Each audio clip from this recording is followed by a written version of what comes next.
சரிங்க சரிங்க ஓகே சரிங்க. ஓகே, கரெக்டா சொன்னீங்க. தேங்க்யூ. Thank you thank you. சார் எனக்கு ஒரு டவுட் சார்.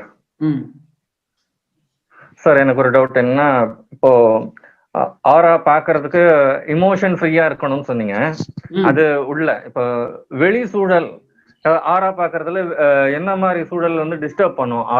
ஆரா சரியா பார்க்க முடியாம எந்த மாதிரி சூழல் டிஸ்டர்ப் பண்ணும்? சரி, ஆரா வந்து நம்மள டிஸ்டர்ப் பண்ற ஒரு விஷயம் ஒண்ணு சொல்றேன் பாருங்க. எல்லாருக்குமே பொதுவான ஒரு விஷயம், எல்லாருக்குமே ஃபர்ஸ்ட் ஒரு ஆராவை நம்ம பார்த்து ஒரு டிஸ்டர்பன்ஸ் வருது அப்படின்னா, உடல் ரீதியா ஹார்மோனல் இம்பேலன்ஸ்னு ஒண்ணு இருக்கு.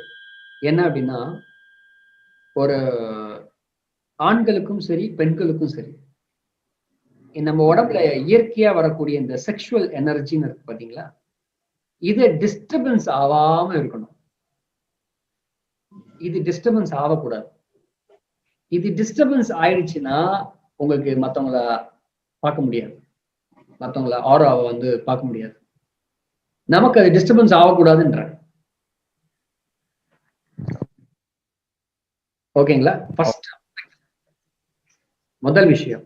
ரெண்டாவது அப்படின்னா, உங்களுடைய லைஃப் ஸ்டைல், வாழ்க்கை முறை வந்து தவறா இருந்தா ஆராவை பார்க்க முடியாது, அதை சரியா செயல்படுத்த முடியாது. அப்புறம் அதிகமா பேசுறத நிறுத்தணும்.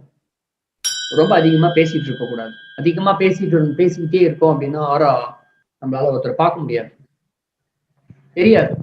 ரொம்ப குறைவா இருக்கும். அதிகமா பேசக்கூடாது, ரொம்ப குறைச்சலா இருக்கணும். ஒரு நாளைக்கு ஒரு சில வார்த்தைகள் வந்து குறைவா இருக்கணும். இப்ப பாருங்க, ஐடி கம்பெனிஸ் பர்சன்லாம் இருப்பாங்க, சம்பாதிக்கிறது எல்லாமே வியாதிக்கு தான் மருந்தா செலவு பண்ணிட்டு இருப்பாங்க. ஸோ அதிகமா பேசி பேசி உடல்ல இருக்க பிரச்சனைகள் அதிகமாகி ஸ்கின் ப்ராப்ளம் கூடும். இந்த மாதிரி நிறைய இருக்கு. ஸோ ஆராவை பார்க்க முடியாதுன்னா அதிகமா பேசக்கூடாது. ஓகேங்களா? ரொம்ப இம்பார்ட்டண்ட்டான ஒரு விஷயம், புத்தர் சொன்னது போல ஒழுக்கத்தை கடைபிடிக்கணும். நமக்கு ஒரு ஒழுக்கம்னு ஒண்ணு இருக்குல்ல, ஒரு டிசிப்ளின் அப்படின்னு ஒண்ணு இருக்குல்ல. அதாவது டிசிப்ளின்னா ஒரு செயல்பாடு வச்சுக்கலாம், எது வேணா வச்சுக்கலாம்.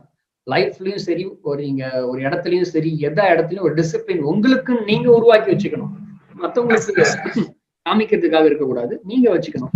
அது இருந்துச்சு அப்படின்னா வந்து மேக்சிமம் வந்து தடைப்படாது. அப்புறம் வந்து ஒரு ரெஸ்ட், ரொம்ப அதிகமா ரெஸ்ட் இல்லாம இருந்தீங்கன்னா உங்களுக்கு வந்து ப்ராப்ளம் ஆகும். அப்புறம் ட்ரக்ஸ், ஆல்கஹால், ஸ்மோக்கிங்கு, அப்புறம் வந்து சொல்லலாம் ஒரு புவர் டயட், சாப்பிட்ற விஷயத்துல தப்பான உணவுகள் சாப்பிட்டு இருக்கோம்னா பிரச்சனை ஏற்படும். அவ்வளவுதான். Coffee tea sir, coffee tea வேணா, நல்ல காஃபி வேணா குடிங்க, நல்ல டீ வேணா குடிங்க. இங்க கடையில விற்கிறது, தமிழ்நாட்டுல விற்கிறத வாங்கி குடிக்காதீங்க. சரி சார், ஓகே ஓகே, குடிங்க, தப்பு இல்ல. அது வந்து என்னன்னா, ஒரிஜினல் டீ குடிச்சிருக்கீங்களா முதல்ல எல்லாரும்? ஒரிஜினல் டீய இல்ல சார், இல்ல. நான் வாழ்க்கையில ஒரு தடவை தான் குடிச்சேன். குடிச்சு பார்த்து இதுதான் டீ, இதுதான் காஃபின்னு முடிவு எடுத்தேன். அது வரைக்கும் இன்னைக்கு வரைக்கும் எந்த காஃபி டீயும் குடிக்கல நான். அது என்னது சார்? எப்படி சார் அது? அது எப்படி ஒரிஜினல் டீ? ஒண்ணு இல்ல மேடம், அப்படியே விளைஞ்சிருக்கும், அப்படியே நானே பறிச்சு எடுத்துட்டு வந்தது. ஓ அதுங்களா? அது நிறைய எல்லாரும் குடிக்கிறோம்.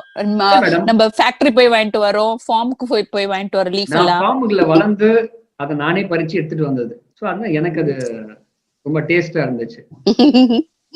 அது மாதிரிலாம் எல்லாரும் நிறைய பேர் நம்ம யூஸ் பண்றது உண்டு. ஒரிஜினல் அந்த மாதிரி யூஸ் பண்ணுங்க, வேற எதுவும் யூஸ் பண்ணாதீங்க. ஓகே. இன்னும் காஃபிக்கு சொல்ல போனா சீட்ஸாவே யூஸ் பண்றோம். ஓ அப்படிங்களா? சரி, ஓகே, நல்லது.